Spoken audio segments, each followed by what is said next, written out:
The door slammed behind her as Sarah walked away from 20 years of marriage, leaving Michael alone in his wheelchair. But what happened next would change everything. If this story touches your heart, please hit that like button and subscribe to our channel for more emotional journeys that reveal the true strength of the human spirit. The rain pounded against the windows of their modest suburban home as Sarah Matthews stared at the suitcase on their bed. Her hands trembled as she folded the last of her clothes and placed them inside. 20 years of marriage, and it had come to this, walking away from the man she had promised to love in sickness and in health. The weight of guilt pressed down on her chest, making it difficult to breathe. Michael had been in that wheelchair for 3 years now, ever since the accident that shattered not just his spine but their dreams for the future. "Are you really going through with this?" Michael's voice came from the doorway, quiet and resigned. His once athletic frame now permanently seated in the wheelchair that had become an extension of himself. Sarah couldn't bring herself to look at him. "I don't have a choice, Michael. You know that." "There's always a choice, Sarah," he replied, his voice breaking slightly. "We promised each other forever." "Forever didn't include this," she whispered, finally turning to face him. The man she had fallen in love with was still there in his eyes, but everything else had changed. Their life had become an endless cycle of doctor's appointments, physical therapy sessions, and financial struggles. The medical bills had piled up until they threatened to drown them both. Michael wheeled himself closer to her. "I know this isn't what you signed up for. I know I'm a burden now." "Don't say that," Sarah said, tears streaming down her face. "You're not a burden. It's just, I can't do this anymore. I'm not strong enough." The truth was more complicated than she could express. Sarah had become not just a wife but a full-time caregiver. She had given up her career as a teacher, sacrificed her own dreams, and watched as their savings disappeared. The woman who had once been full of laughter and spontaneity had been replaced by someone exhausted and resentful. She hated herself for feeling this way, but the resentment had grown like a cancer in their relationship. "Where will you go?" Michael asked, his eyes reflecting a pain deeper than any physical suffering. "My sister's, for now. Until I figure things out." Sarah zipped up the suitcase with finality. "The home health aide will be here tomorrow morning. I've arranged for additional care until you decide what you want to do." What she didn't tell him was that she had been offered a teaching position in another state, a chance to start over, to reclaim some part of herself that had been lost in the chaos of their tragedy. The guilt of even considering it had kept her awake for weeks. Michael nodded slowly, his expression unreadable. "I understand," he said, though they both knew he didn't. How could he? How could anyone understand the complex tangle of love, duty, exhaustion, and despair that had led to this moment? As Sarah walked out the door that evening, the sound of it closing behind her felt like the period at the end of a sentence, final and irreversible. She sat in her car for nearly an hour, sobbing until her throat was raw, before finally driving away from the life she had built with Michael. The first few weeks at her sister Jennifer's house passed in a blur of grief and relief, a confusing mixture that left Sarah feeling hollow. Jennifer, always the practical one, gave her the space to grieve but wouldn't allow her to wallow. "You did what you had to do," Jennifer insisted one evening as they sat on her porch. "You were drowning, Sarah. Both of you were." "I abandoned him," Sarah replied, staring into her cup of tea as if it held answers. "What kind of person does that make me?" "A human one," Jennifer said firmly. "You can't set yourself on fire to keep someone else warm, even someone you love." But the words, though well-intentioned, did little to ease Sarah's conscience. She found herself picking up her phone dozens of times a day, her finger hovering over Michael's number before she would set it down again. What right did she have to check on him now? What comfort could she possibly offer? Meanwhile, Michael faced his own private hell. The home health aide, Eliza, was competent and kind, but she wasn't Sarah. The house, once filled with the comfortable sounds of their shared life, now echoed with silence when Eliza left each evening. He found himself wheeling through empty rooms, touching Sarah's abandoned belongings like artifacts from another life. His physical therapist, David, noticed the change in him immediately. "You're not pushing yourself anymore," he observed during one particularly difficult session. "What's going on, Michael? What's the point?" Michael responded bitterly. "I'll never walk again. My wife is gone.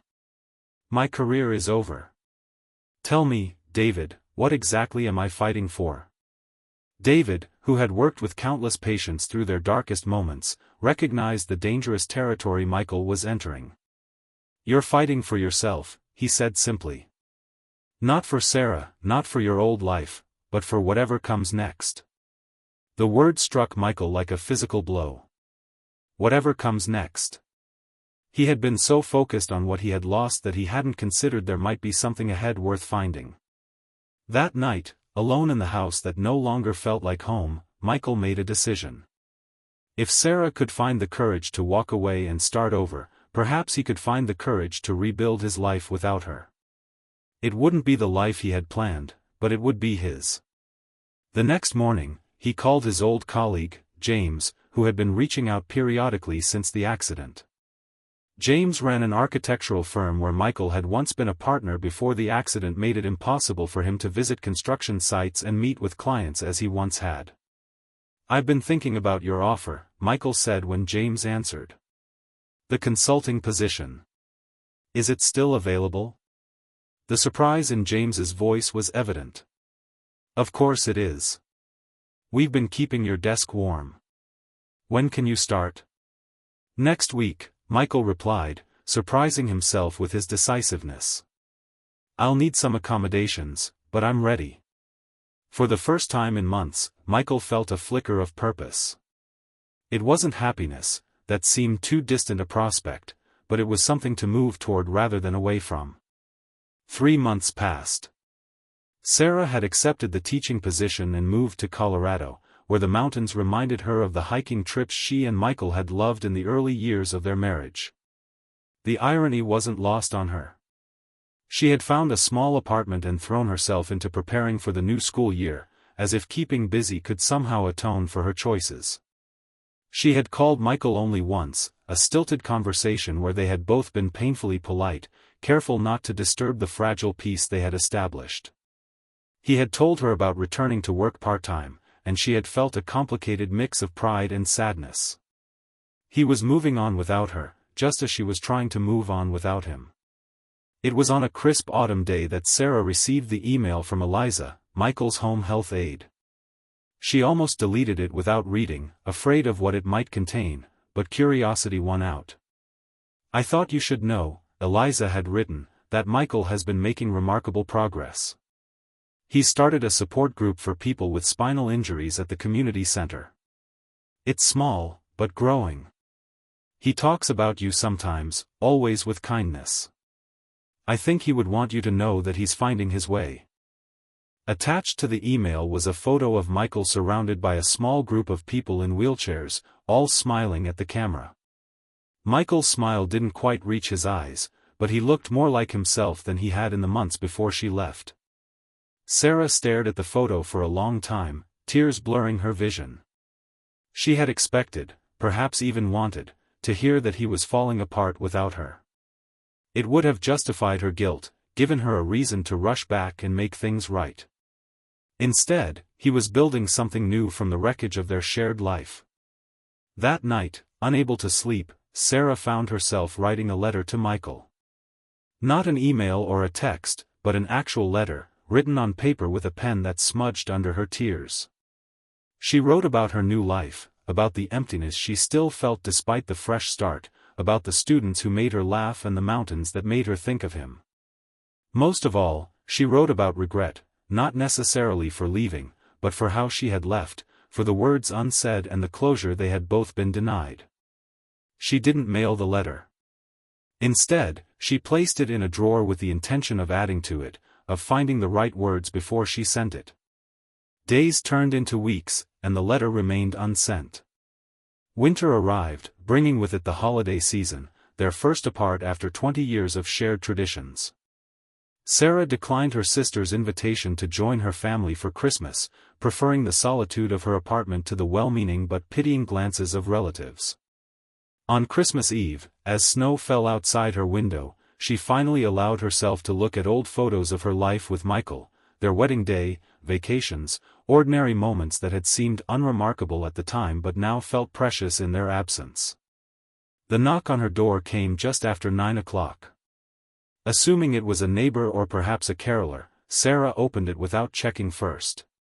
Michael sat in his wheelchair, snow dusting his shoulders and hair, his breath visible in the cold air. "Michael," she gasped, her hand flying to her mouth. "What are you? How did you?" "May I come in?" he asked quietly. It's a long way to travel to have a conversation in a doorway. Still stunned, Sarah stepped aside to let him enter. Her apartment was small, but she had ensured it was accessible, a subconscious choice she hadn't examined too closely at the time. Michael wheeled himself into her living room, taking in the sparse decorations and the single small Christmas tree in the corner. "No star," he observed, nodding toward the tree. It had been their tradition, Michael would lift Sarah to place the star at the top of their tree each year. After the accident, they had modified the tradition, with Sarah sitting on Michael's lap in the wheelchair as they placed the star together. "No," Sarah replied softly. "It didn't feel right without you." The admission hung in the air between them, heavy with implication. Michael removed his gloves and rubbed his hands together. "Eliza told me she emailed you. Showed me your response." Sarah frowned in confusion. "I didn't respond." "Exactly," Michael said. "And that told me everything I needed to know." "What do you mean?" "If you had responded with anger or defensiveness, would have known you were still running. If you had responded with excessive enthusiasm or support, I would have known you were trying to absolve yourself of guilt. But silence meant you were processing. Thinking. Maybe even reconsidering." Sarah sank onto her couch, suddenly aware of how exhausted she felt. "I wrote you a letter," she admitted. "I never sent it." "What did it say?" "That I'm sorry. That I was drowning and didn't know how to tell you. That leaving felt like the only way to save myself, but that I've questioned that decision every day since." She paused, gathering courage. "That I still love you, but I don't know if that's enough anymore." Michael wheeled closer to her, close enough that she could see the new lines around his eyes, the silver threading through his dark hair. "I came here to tell you that I understand now," he said. "I was so focused on what I had lost that I couldn't see what you were losing too. Your freedom, your identity, your dreams. I became the center of our universe after the accident, and there was no room left for you." Tears spilled down Sarah's cheeks. "I should have been stronger." "No," Michael said firmly. "You were strong for 3 years. You carried both of us. No one could have done more." They sat in silence for a moment, the weight of unspoken words and shared history filling the space between them. "So what happens now?" Sarah finally asked. "You've come all this way to tell me you understand why I left. Is this closure?" Michael shook his head slowly. "I didn't come for closure, Sarah. I came because these past months have taught me something important. I can live without you. I can build a meaningful life on my own. But I don't want to." Sarah's breath caught in her throat. "What are you saying?" "I'm saying that I want to try again, but differently this time. Not as caregiver and patient, but as partners. Equal partners with separate lives that intersect by choice, not obligation." He reached for her hand. "I've been doing the work, Sarah. Physical therapy, counseling, adapting my career. I'm not the same man you left, just as you're not the same woman who walked away. I don't know if I can go back," Sarah whispered. "I'm afraid of falling into the same patterns, of losing myself again." "Then we don't go back," Michael replied. "We go forward. Maybe that means living in different cities for a while and seeing each other when we can. Maybe it means finding a new place together that doesn't hold the memories of what we've been through. I don't have all the answers, but I know that loving someone doesn't mean sacrificing yourself. It took losing you for me to understand that. Sarah looked at their joined hands, at the wedding ring Michael still wore and the pale line on her own finger where hers had been until recently. I'm scared, she admitted. So am I, Michael said with a small smile. But I've learned that being scared doesn't mean you can't also be brave. That night, they talked until dawn, really talked, in ways they hadn't for years before Sarah left. They spoke of resentments and fears, of dreams deferred and new possibilities. They cried together and, eventually, they laughed together, rediscovering the connection that had brought them together in the first place. As the first light of Christmas morning filtered through Sarah's windows, they made no grand promises or declarations. Instead, they agreed to start small, weekly video calls, occasional visits, complete honesty about their needs and boundaries. It wasn't the fairy tale reconciliation that romance stories might have portrayed, but it was real and fragile and hopeful. 6 months later, Sarah stood in the doorway of a small house in a town halfway between her school in Colorado and Michael's architectural consulting work in their old city. It wasn't their old home with its memories and adaptations made in crisis. It was a new place they had chosen together, designed to be fully accessible from the start, with separate office spaces and a garden Sarah had already begun planning. What do you think? Michael asked, wheeling up beside her. Will it work? Sarah looked down at him, at the man who had fought his way back not just from physical injury but from the brink of losing himself.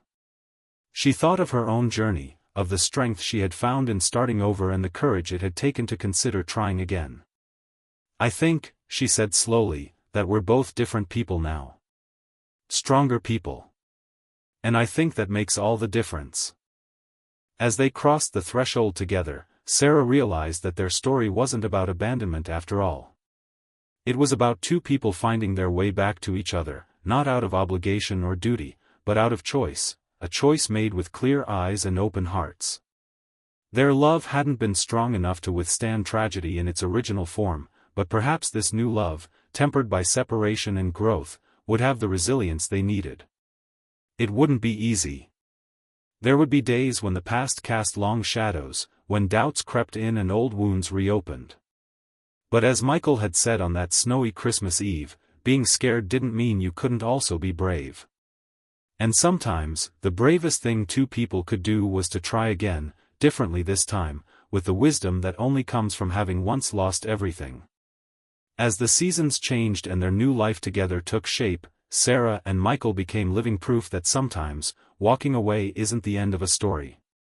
Sometimes, it's just the difficult middle chapter in a longer, more complex narrative about finding your way home, not to a place, but to each other, and to the people you were always meant to become.